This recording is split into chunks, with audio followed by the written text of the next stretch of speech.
My name is Betty Ann Little Wolf. I come from the Blackfoot Confederacy, one of the Piikani First Nation, Brockett, Alberta. My spirit name that was given to me at birth is Pimatiziwin. This name that was given to me by my great aunt.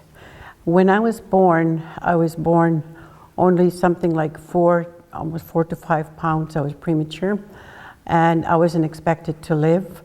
The next morning, after I was born, I had complications eating. I couldn't keep anything down. My aunt came to my grandmother at that time and said to my grandmother, I had a dream that Pimatiziwin has arrived. And so my grandmother said that I was born that night and that I was having problems. This turtle came to my aunt and said, make this medicine for her. She's going to need it. Pimatiziwin is going to need it. So, not knowing what that dream meant, she went to my grandmother, and my grandmother explained that to her and said, that's the medicine we need to use. So they mixed this medicine up. They brought it to me where I was, and my mother fed me this medicine from an eyedropper, and it revived me. My life was disrupted when I was younger, and with that change in my life was not very good. I was not happy growing up. Was after boarding school came in, and my life turned somewhat very negative. I didn't complete school, but later in life I went back to school, and again there was some problems in my life. I went back home, and my life began to change when I went back home to my parents' home. And at that time, when I returned, there was a Sundance happening. My mom and my dad were hosting a Sundance. And then I met my husband, Morris, at that time, and we became very strong into the societies. Never in my wildest dreams did I ever figure that these powerful things would happen to me, where with this society that we're in, that I'm in right now, and being very active in it, is every year at Sundance we go for medicine.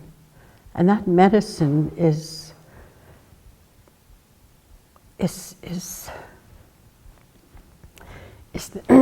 medicine that helped me become who I am today. With this medicine that came to me as a very young person, and then came back to me as in my elder years, that I'm working with this, and it really helps me to help people. It helps me to be who I am. When we were growing up, when I was a little girl, the most influential person in my life at that time was my grandmother. And my grandmother took over my sisters, my siblings, and my mother was always working, and my dad. But my grandmother was the person that taught us everything. And one day that love from that grandmother was severed. It stopped. And that was the day that I went to boarding school. There was just a cold change. When that happened to many, many, many young people, my friends, my relatives, after spending 10, 12 years in those boarding schools, and then you come out, they've taken away everything. They've taken away your dignity. They've taken away your tradition, your identity, your culture, your beliefs, and your spirituality. And then they pumped the Bible into us and everything. So when you left that boarding school and you've got all this brainwashed in the good and the bad, I mean, it was very confusing. So, and a lot of people on our that I grew up with started going on to drinking. They started to suppress their feelings with alcohol. The alcohol played a big part in our lives. When I was growing up, my dad was desperate. I can see it now, but at the time I didn't see it because I was angry at him for putting me into a boarding school, but I didn't realize it was beyond his control why I had to go to the boarding school. Because if I didn't go to boarding school, he would be sent to jail. So when we came out after that many years, spending 10 years, 12 years in the boarding school, coming out, he desperately wanted to save us because he knew what was happening to our young people. He wanted to take us to be educated. So it took us to integrate us into the schools, into the towns, the provincial schools. To me, that was really bad because going from a boarding school, then going into the provincial schools was even worse because I never knew what racist meant, but that's where I learned it was in those provincial schools. And in that in that school, there was only three of us, natives. There was my brother and my cousin and myself from the reserve. And the boys seemed to be did okay, but it was for me, it was just people made fun of us. And so I was not happy. And the reason why I'm saying this is because many of my friends went through the same thing I went through. So my dad, I ran away from that provincial school, and I didn't want to go there anymore because it was so bad. And what embarrassed me at that time was the provincial schools categorized the kids, they had to call it a CAT test. And when I went into that school, after spending 10 years, almost 11 years in that boarding school, I went into a school that I was supposed to learn along with the grade 10, 8, 9, 10 students. I was at grade 3 level because I didn't learn anything in a boarding school. So like I say, I'm talking for many people, my friends, they went through the same thing. They're supposed to be in grade 9, 10, they had a grade 3 level. So I didn't really have the supports of my parents growing up because I left the reserve. And when I came back, I started to learn my identity, who I was. Because I left the reserve, I was gone 17 years, I left the reserve. And in those 17 years, I was married to a non-native, and I was working for an oil company, so I was really doing really good. And I didn't want to go back to the reserve. I figured there's no way I'm going to go back there. But things happened that ended that part of my life, and then I moved back to the reserve. And I had 2 little boys with me at that time, and their father died as a result of alcohol. After I came home, and I started to realize what was happening on the reserve, starting to get my identity back, I started to understand some of the things that were happening to our young people. Now, I sit back and I look at a lot of the young people. After I got this job at the high school, working in the high school, I started to look back and to look at these young people, how their parents had survived, and how they had somewhat never ended that chain that came down to that affected their children as well.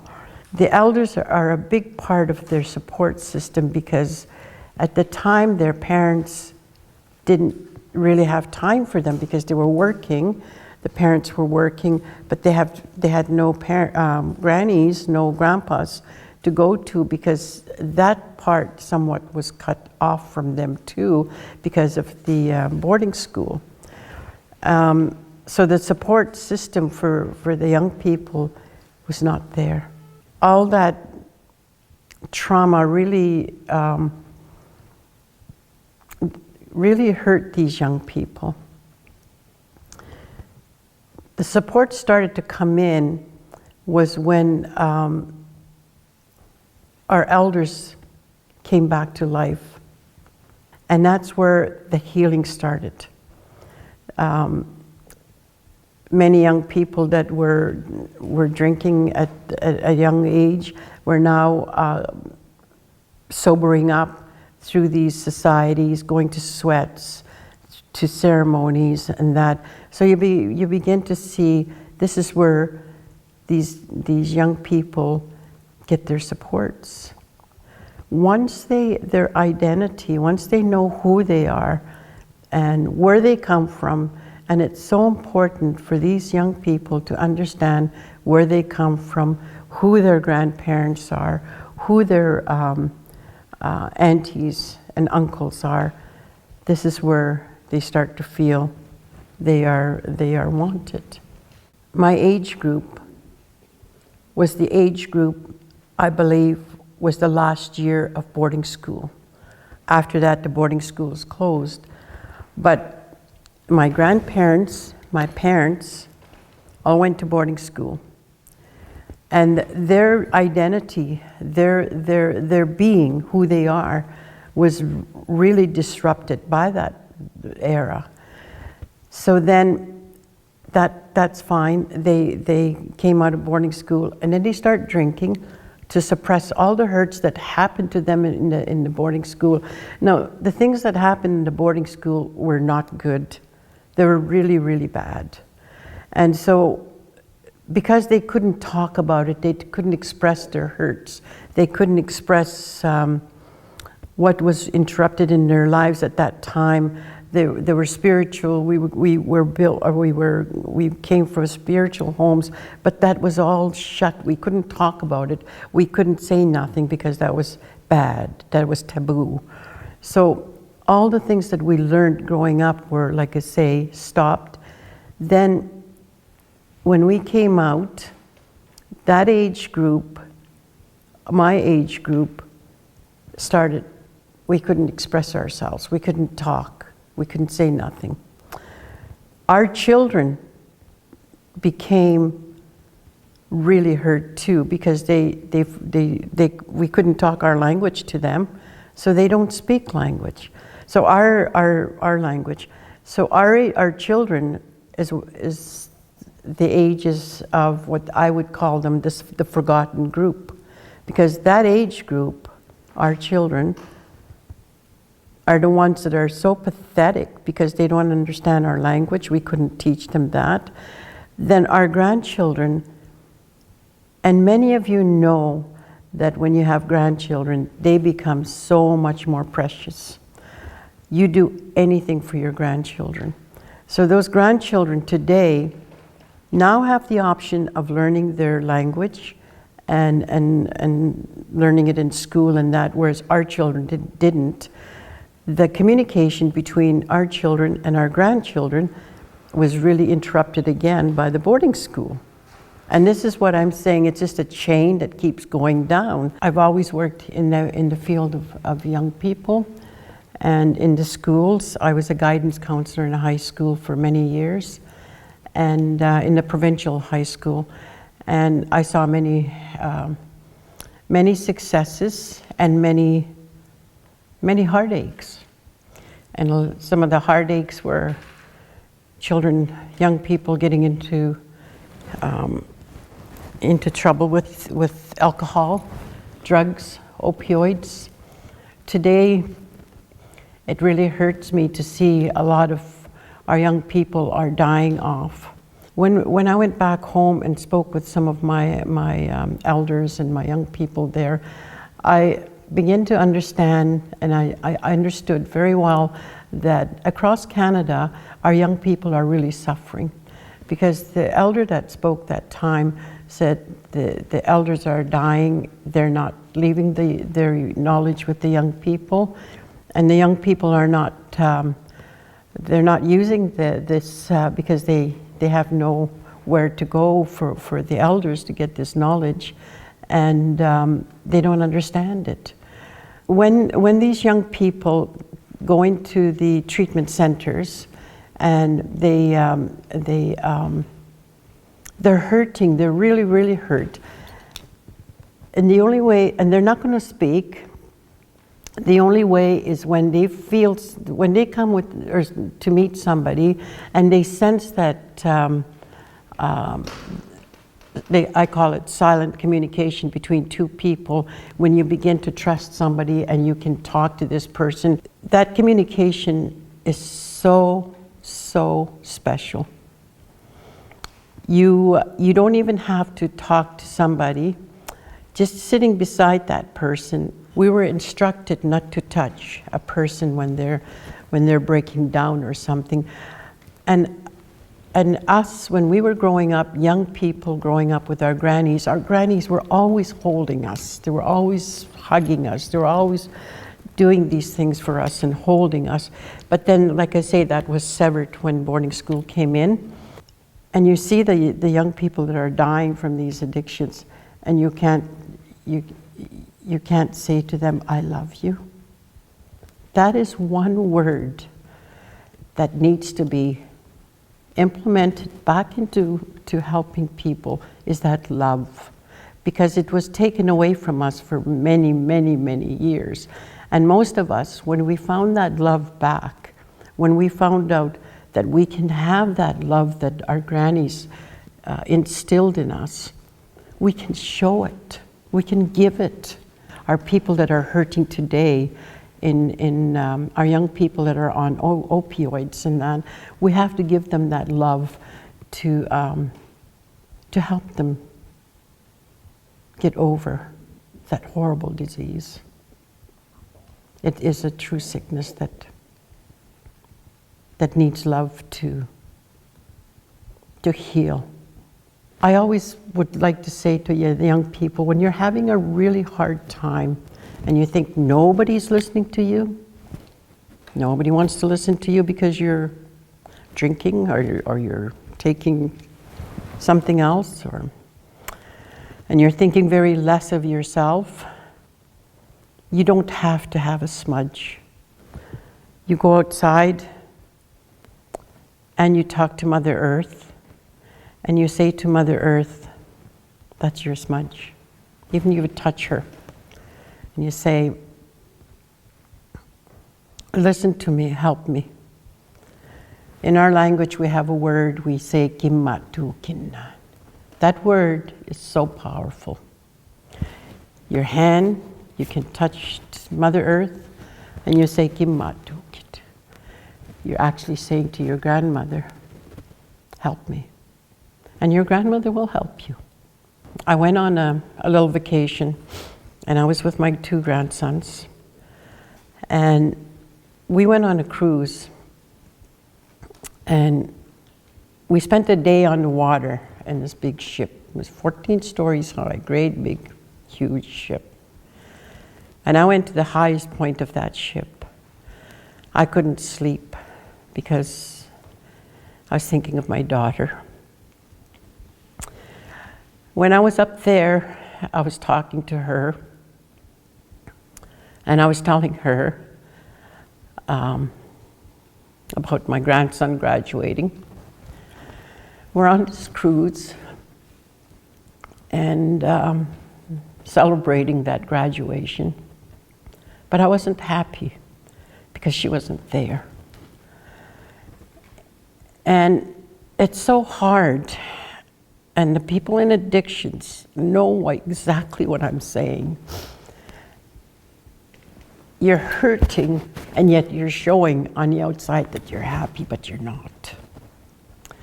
Anyway, I took this tobacco, and the sun was just coming up, and we're still on the water, and it was just like a mirror. The water was just shining and everything through the sun. And I took my tobacco and I put it out. And then I seen this fin in the water, and I looked again.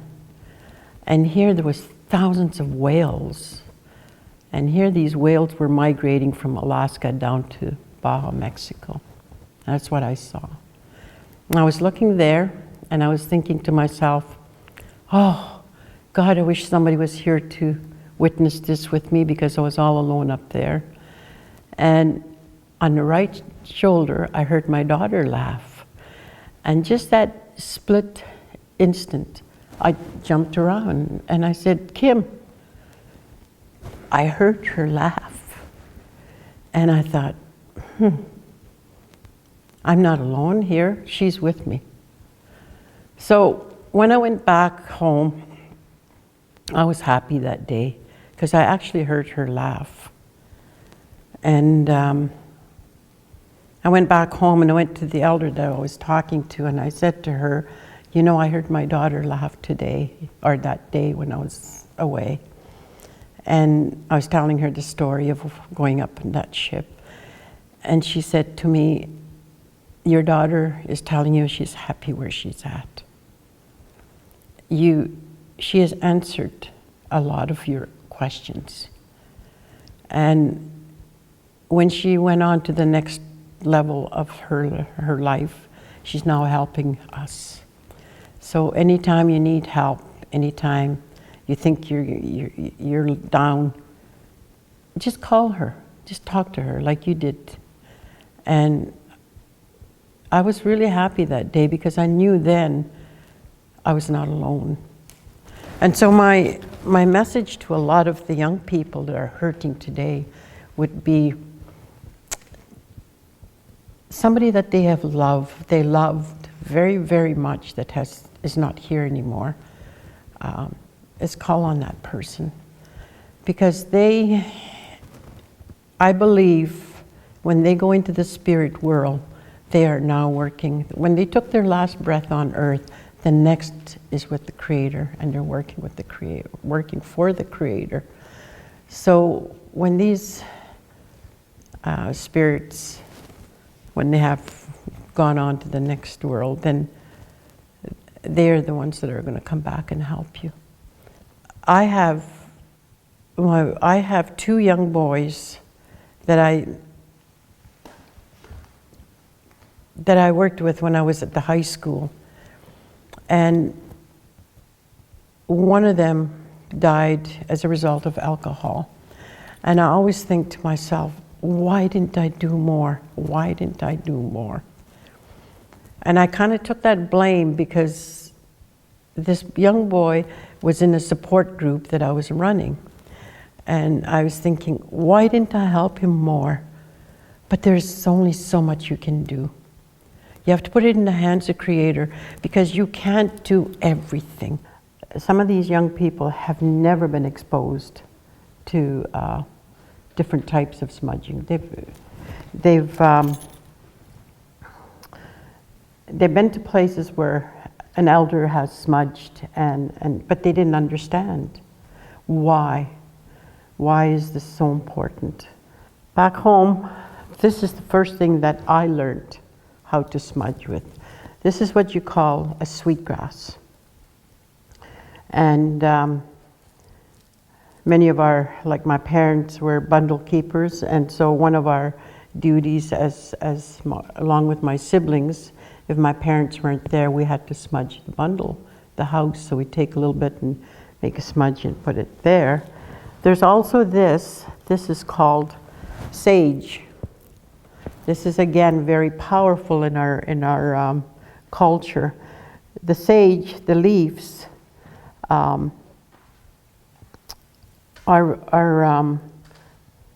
powerful medicine. And growing up, our elders would use this sage and boil it to cleanse the house, to keep the house moist and cleansed. And then lots of times they would, if you were not feeling good, if you had a cold or what, this is the medicine that our grandparents used. So sage is very, very important.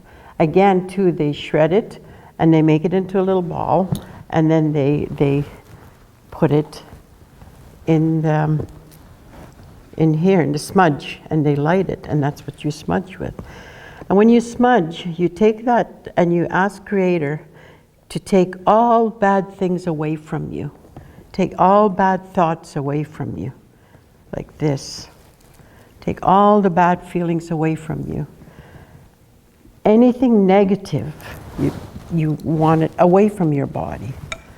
Then the next thing to do is after twice there, 2 more times, then you go like this. I ask to renew my body, to restructure my life, to restructure my thinking for the good. That's why it's powerful when you smudge, because first of all, you take all the negative things away from you. And these are the things that we use for smudging, that take away all the negative things. And then they're, like I say, they're very powerful medicine. You could be at places where you can't be at a smudge. And these grow on the same thing as cedar. You take cedar and you use for smudge. This is powerful tea.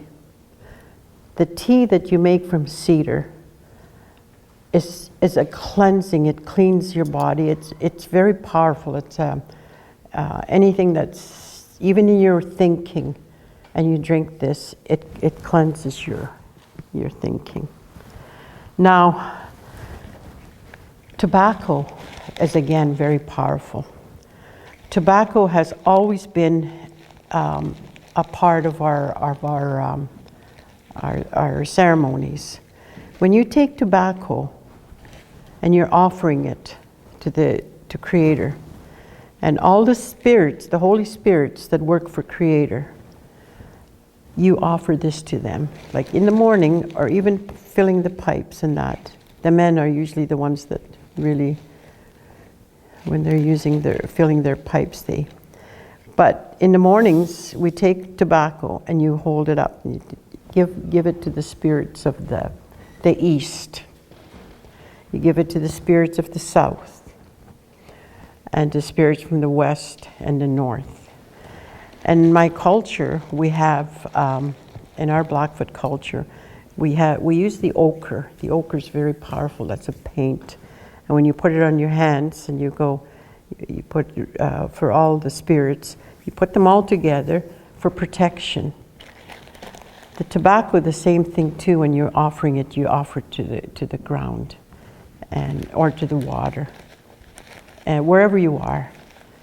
And you can be very discreet about it. Every day in your travels, when you get up in the morning and you say your prayer, and then you get into your vehicles to go to work, if you have a little tobacco, take it and put it on the ground, that you're going to go and help. You're going to be helping people, and for everything to go good, and you ask for goodness, for everything to be safe, and that's what you offer the tobacco. Some of you don't have tobacco, but you have cigarettes. The same thing. You take a pinch, take just a pinch like this, and always you take the paper off, and the tobacco, you use it for offering to the 4 directions Creator. You put it on the ground. You don't have to be in a place where like people are, there's many people around. You could do it very discreetly. Put it on the ground, or wherever you're going to go, around your vehicle, put it on the ground. Creator, help me. That's what you use this for.